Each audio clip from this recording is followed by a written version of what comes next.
So ஆரம்பமாக பூஜை முறைகள் என்ன? காத்தால இத்தனை மணிக்கு முதல்ல பூஜை பண்ணி அதுக்கப்புறம் அம்பாளுக்கு பண்ணணும். அதுக்கப்புறம் இத்தனை மணிக்கு அபிஷேகம், அப்புறம் உச்சிக்கால இது, மறுபடியும் சாயந்தரம் ஒரு அபிஷேகம், மறுபடியும் ராத்திரி அதே போல் ஒரு அபிஷேகம். இந்த மாதிரி இந்த டைமிங்கில் பண்ணணும், இந்த இது முறையில் பண்ணணும். இதெல்லாம் அவர் முதல்ல சொல்லி வச்சுட்டு போனது தான் வழி வழியாக. ஸோ எத்தனை வருஷமாக வந்திருக்குன்னு யோசிச்சு பாருங்க. இப்போது ஆதிசங்கரரே 2500 வருஷம்னு சொல்கிறோம்.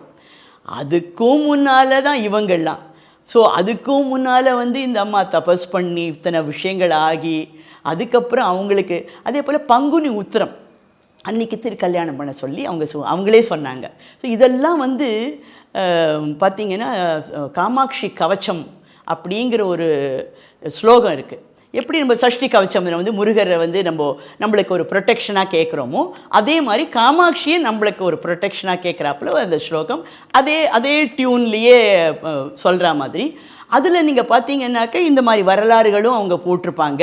அந்த பந்தாசுரனை பண்ணினதோ எப்படி உக்ரமாக இருந்தான்னு, அதுக்கப்புறம் சாந்தமாயிட்ட நீ, கிளிகளாக வந்திருக்காங்க தேவர்கள், இதெல்லாமும் அந்த வர்ணனைகளில் வரும். அந்த ஸ்லோகத்தில் அழகாக இருக்கும். தமிழில் தான் அந்த ஸ்லோகம்.